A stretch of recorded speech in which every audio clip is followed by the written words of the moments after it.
a day? That's the question that we need to ask ourselves. It has been reported that poverty is a vicious circle where people will not be able to provide a good standard of living for their family members. Poverty affects every aspect of human growth and social development. It hampers individuals, families, groups, and communities to play an active role in nation building.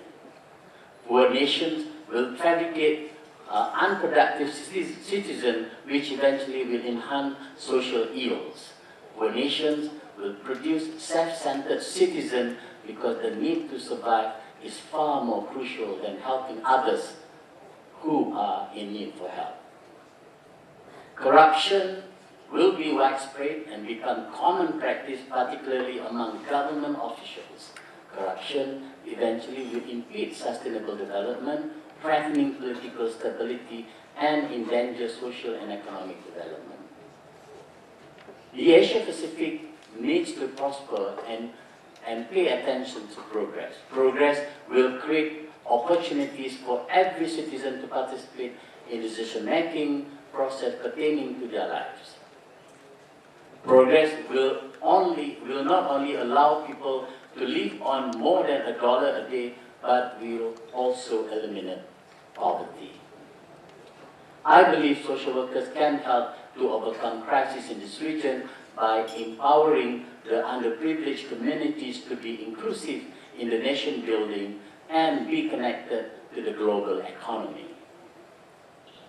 The region needs to invest good education in order to enhance good human values such as honesty, trustworthiness, respect, and tolerance. The Asia-Pacific region will have an affluent society if we can overcome poverty using good governance. With that, thank you very much.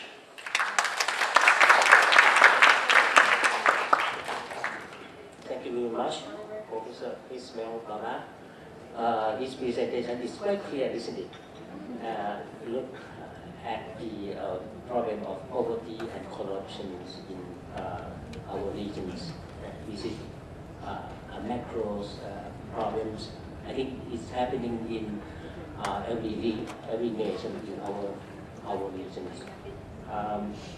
Unbelievable.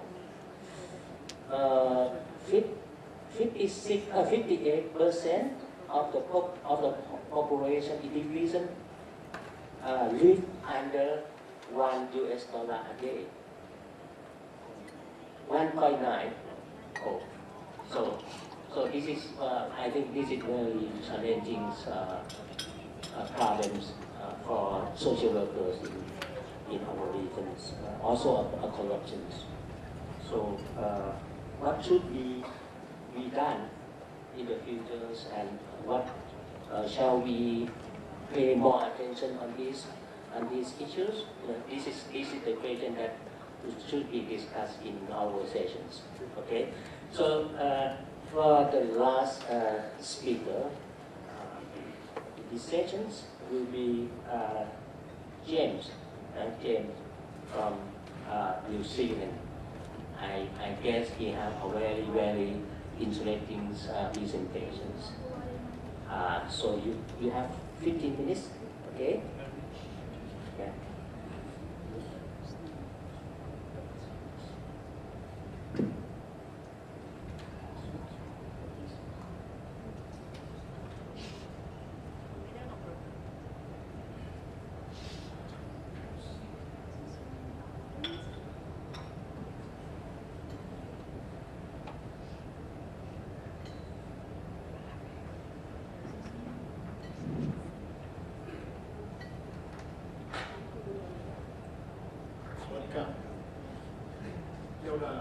Hello. Tēnā koutou tēnā tātou. Ko James mako wharemahi toku ingoa. No te whenua o Aotearoa. Hei mihi atu kia koutou e whāna ki tēnei kaupapa kōrero kia koutou I tēnei hui o tēnei rohe. Ko ai au Ko taranaki te maunga, ko Ruapehu Tonga Hiro te maunga. He uri o Te Ati Haunui a Paparangi Wanganui. Me nā iwi o te rohe o te tai au au. Kai te hariko ki te mia ki kia koutou I tēnei wā. Te nuinga o mātou mai tātou te Māori, me nā iwi te tautoko o tēnei kaupapa kōrero kia koutou I tēnei rā. Nā reira tēnā koutou, tēnā tātai.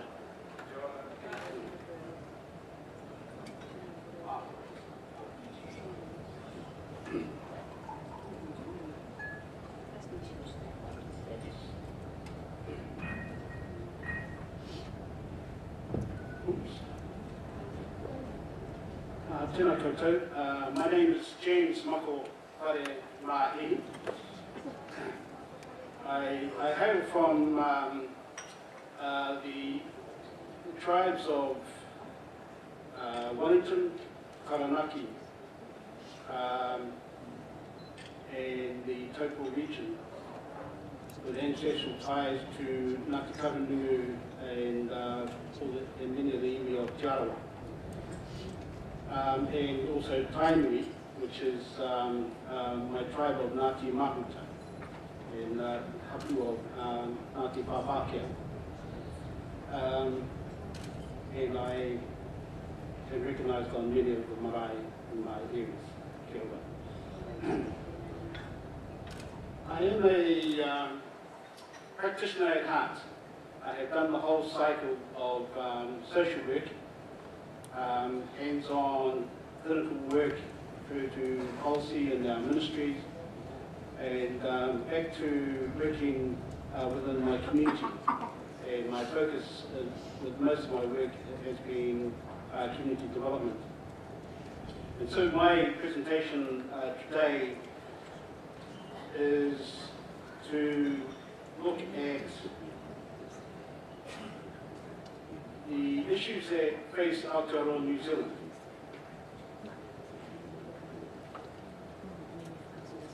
I'm going to try and confine myself to 15 minutes.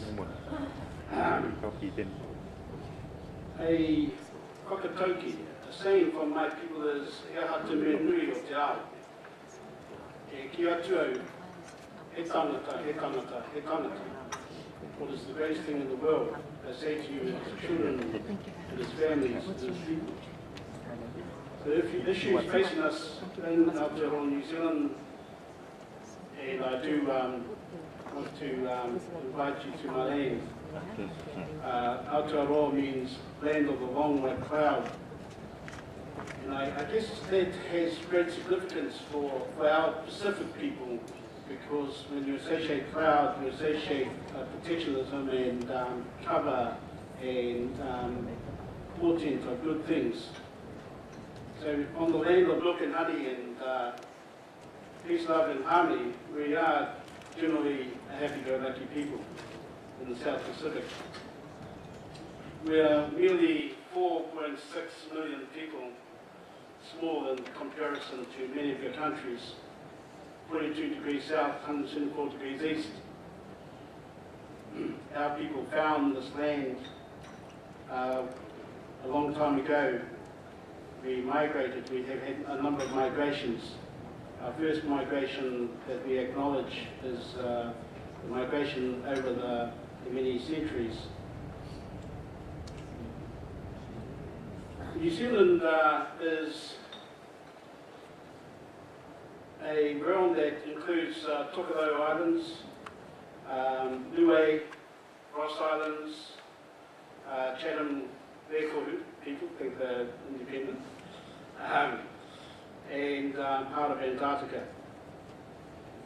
We belong to, again to put you in context, the United Nations, the Commonwealth, ANZUS, Organisation for Economic Cooperation in this region, the Pacific Forum. We take great pride in belonging to the Pacific Forum.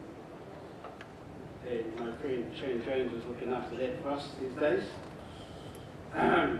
Asia Pacific Economic Cooperation.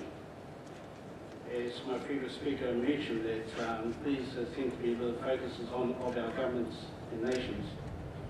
We have diverse demography, ethnicity, languages, and religions, over 500 religions.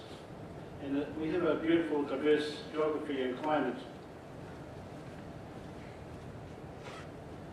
We have,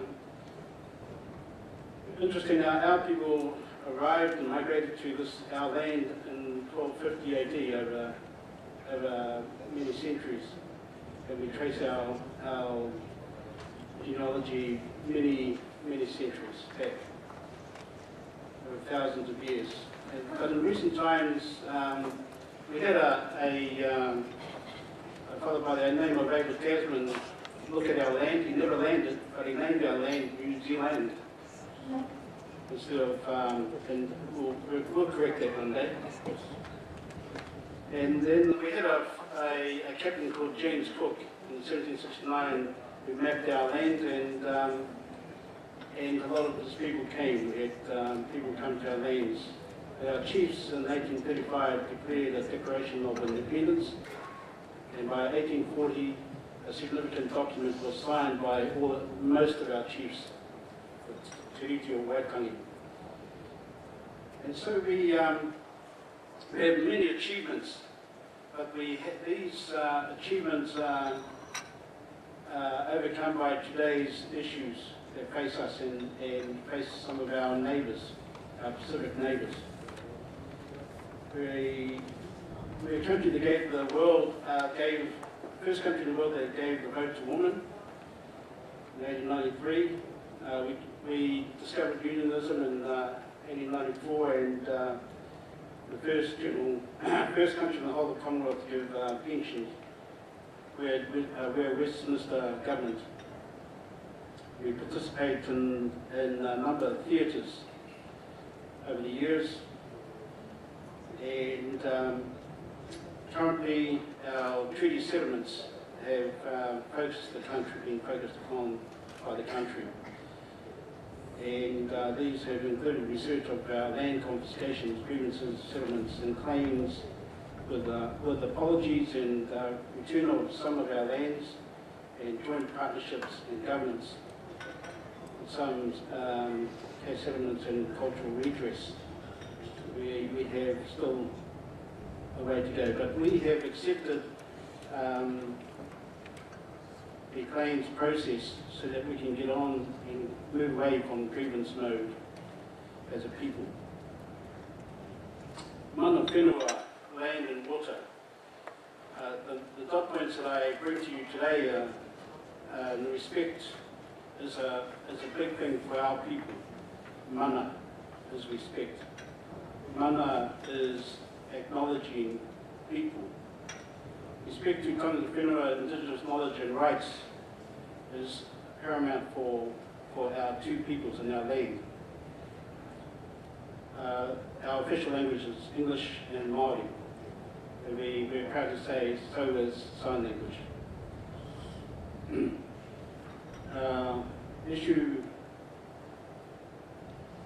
of land ownership has put some of our people into poverty, and we, as mana whenua, tangata whenua, own about 10% of our own land.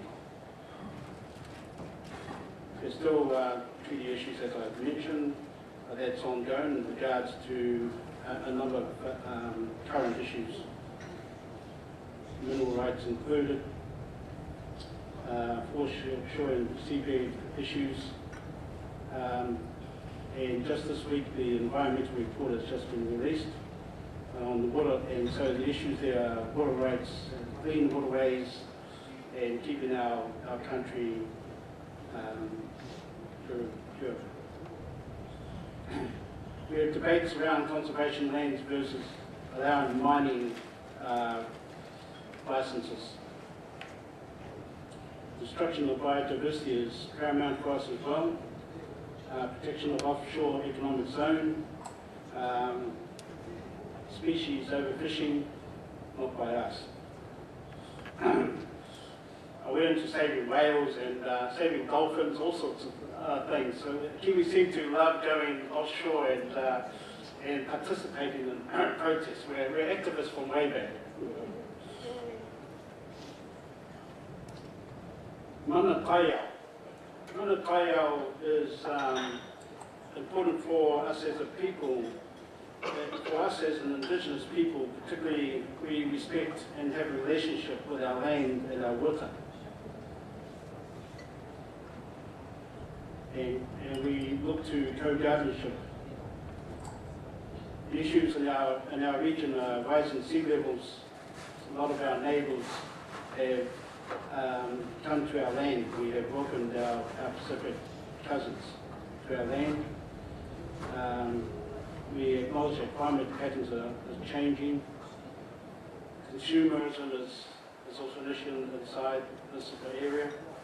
Environmental protection. So we need grassroots action and education of our people, of our nation. And listening to my previous speakers, that education includes acting locally, thinking globally. Political crisis, mana tua tangata. True partnership with my people, and I guess it's an issue for many of our Asia Pacific region, so that there can be respect and fair treatment of ethnic minorities and the regional people of the lands. Partnership and political responsibility includes listening, caring parliamentarians, decision makers. The issue for us continues to be mana whenua, mana tangata, mana taketa, for the rights of Indigenous people. Unlike this land here that we having our conference in, our land is being sold offshore, and policy changes need to happen, and this will be part of some of our social action. Our governments are dependent on global markets. Current debates, waste of money, flag referendums if you please. I could spend 30 million on my people rather than on a flag. Participatory democracy, the lack of voting participation by this process of disillusionment and alienated, and that the turnaround of that needs to be good, strong leadership in all our communities. We have political and bureaucratic barriers, believe it or not. Mana taumata. So social crises in our land. My auntie Kariana Turia lives in the marae next door. We're all part of the same whānau hapu iwi. She quotes often, and she's well known throughout our land, to say that if you look after your Indigenous people, you look after all your nation's people. Leave that for you to ponder. Empowerment approaches needed in the areas to ensure that people reach their full potential. A passionate issue for me, I work in the area of children 0 to 17 and their families. So child poverty is a major issue for us, and one highlighted by our opposition, particularly and currently, with 285,000 of our children in poverty. And our people, our Māori people and Pacific, particularly twice as likely to be in poverty and to experience severe and persistent poverty versus non-Māori and Pacific. Many reasons for that. Some of that is, dare I say, colonisation from which we're still recovering from, dependence, cyclical dependence, and I need to mention that it does have an effect. Poverty does have a huge effect on infants and young children, and they are prone, particularly in their brain development and health and education. There are many risk factors that interact with each other and accumulate in cumulative effects. Poor housing, cold, damp, leaky conditions, overcrowding, poor nutrition, compromised health. Even the parents who have stressful events could fall into depression and psychological distress. Prenatal issues face that population, parenting issues, again, poor health and educational outcomes. But there are protective factors and resiliences that some of these families, they're not always, some families are not always in the poor situation, and children can do well in later life as stable, competent adults in the system.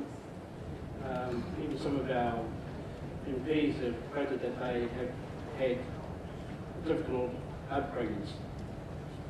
Healthy attachment is important, stimulating and enriching environments, being spoken to, vocabulary development, positive relationships, parenting skills, positive social networks, quality of affordable housing, safe places to play, etc.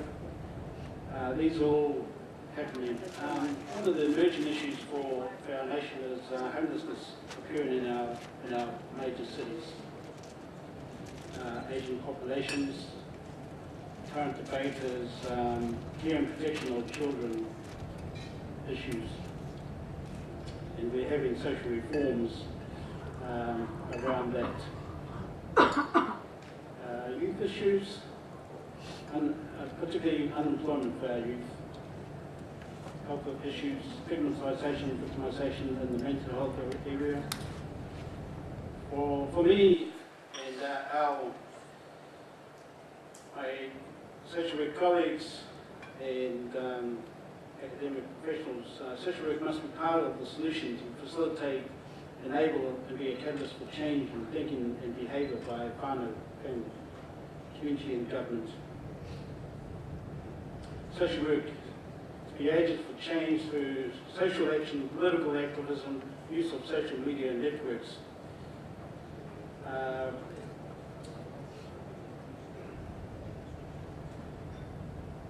want to emphasise that aspiration versus affluence is a key. And I won't go on that at the moment. Mana Kutia, economics does play an important role upon our impoverished and our people. Rich and powerful exist in our land as well, at the expense of the vulnerable, and so that's a widening gap. We're 10% control and have 80% of the wealth. TTPA, multinationals manipulating governments and economies at the expense of sovereignty and future generations. Consumerism is an economic issue, and economies, as we have heard in previous speakers, driven by neoliberalism, debt and equality driven again by that factor. We export a lot of our dairy and food produce to the world, and some of the best I'm sure. Community development, just the final statements that I have is that community development models of practice and collective understanding and community thinking is vital for our future in Asia Pacific. And our models that exist in Asia and the Pacific are needed to be shared more and more as a way to exemplify the way forward for this region. So, apartheid then. So my parting remarks are that act locally, think globally, work on the question of bio and psychological issues versus nation community building.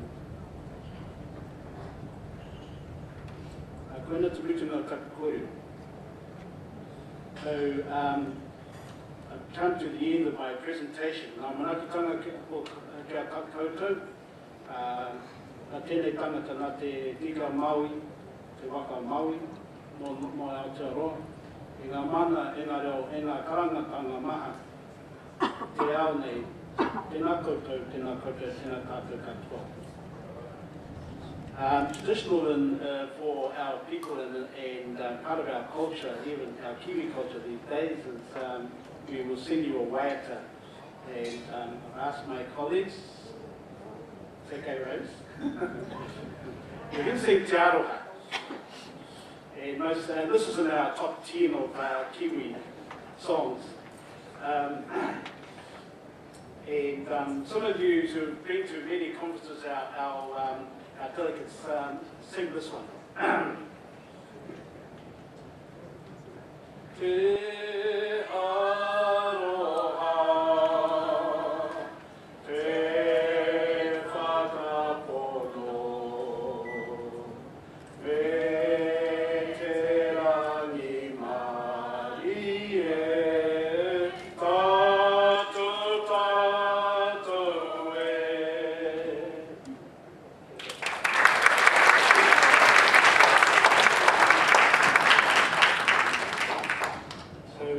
Finally, e kōrero whakamutu ngā tēnei. In English, may God bless your safe journey home. Haere rā, e kō mā, nā manakitanga o te runga rawa, I runga koutou katoa.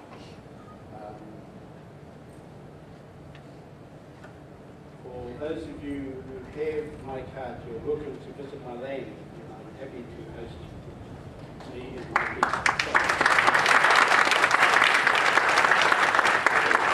Thank you very much, James and your colleague. This is a very nice song, yeah, isn't it? If we would like to listen more. I love the karaoke. Yeah. This is very interesting. The population of New Zealand is 74% European. Yeah. Our population is only 4,600,000. Yeah.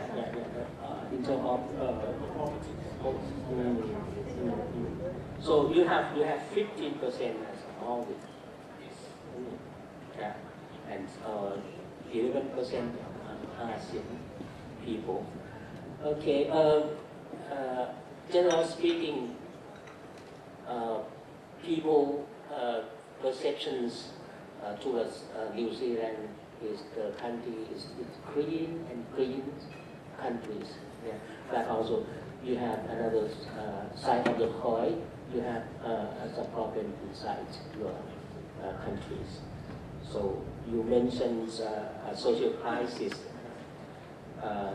children poverty, homelessness, aging populations, is like many other countries in these regions.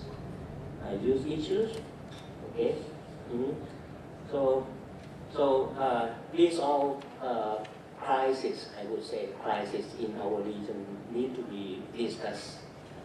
So is it your time for questions and discussion? We would have maybe 15 minutes for our discussion because actually time is over for the next sessions.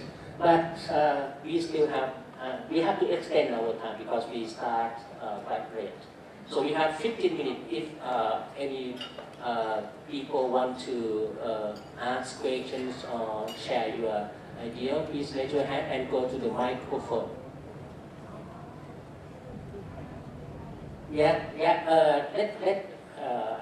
Let's lady first.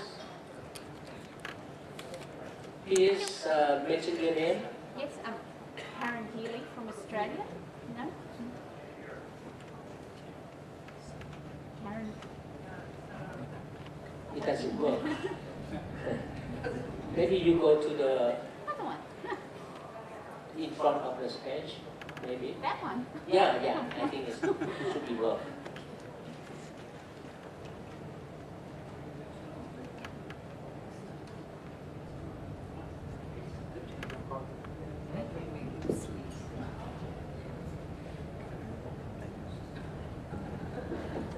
Thank you, Karen Healy from Australia. Thank you for your interesting presentations.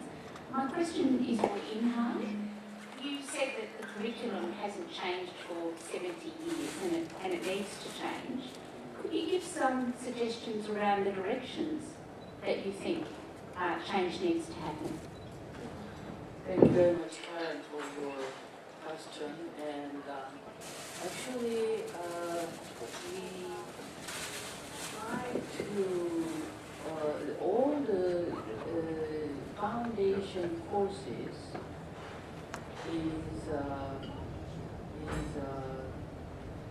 came from Western world. And so we try to learn and imitate and try to do the same as what the predecessors did. So at this point, we need to develop a curriculum such as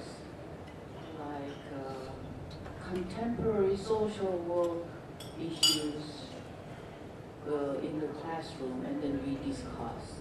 And Australian colleagues mentioned yesterday about critical reflection, which is that we discuss at the classroom and then develop different strategies, and this way that we develop our own certain way of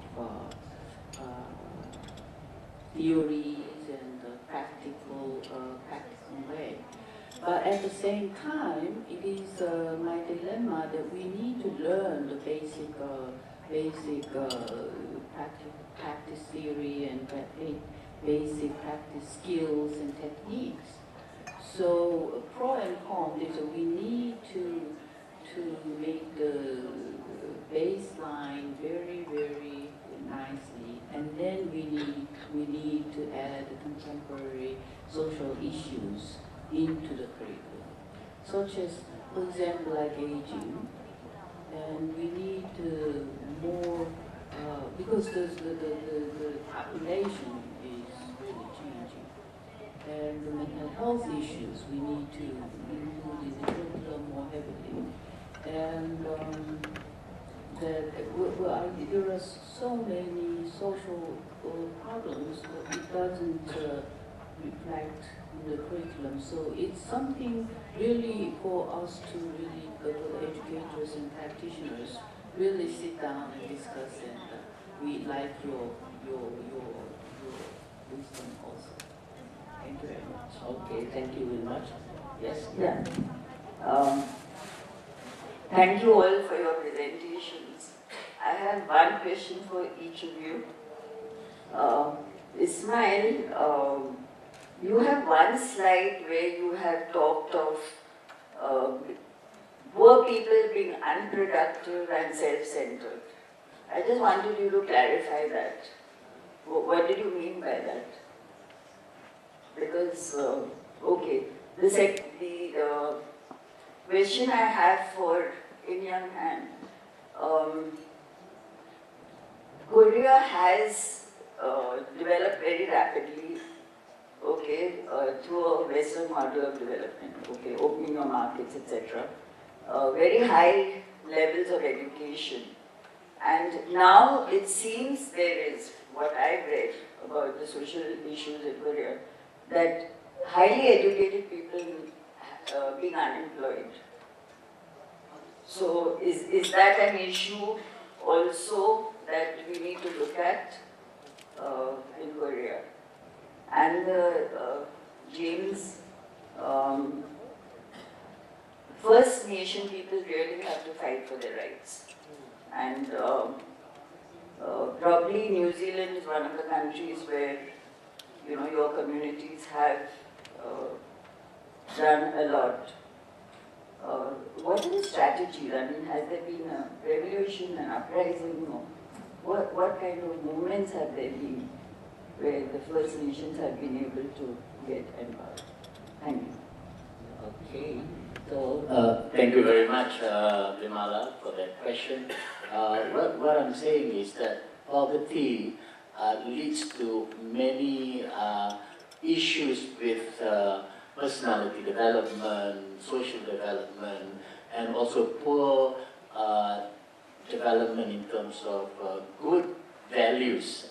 And I think many families who are poor, especially those who are not able to provide good, proper education and for their children, eventually will also produce citizens that are not so productive, and they become self-centered in the sense that I think we see this over and over again. I think when they are engaged in certain activities, they don't care so much about other people, but because the need to survive, I think, is there, unless they have this religious kind of value being I suppose, passed on, but I think as we see, many of the families who are poor, perhaps the issue to survive sometimes is a lot more importance than having to have all these good values in them. That's basically. May I just come in here? I think as social workers we have to be very careful about labeling the poor. Because if you look at the productivity, I mean, has there been any research done about the productivity? It's interesting because Korea has very similar social problems even though they are such a rich country. So how do you explain that? I mean,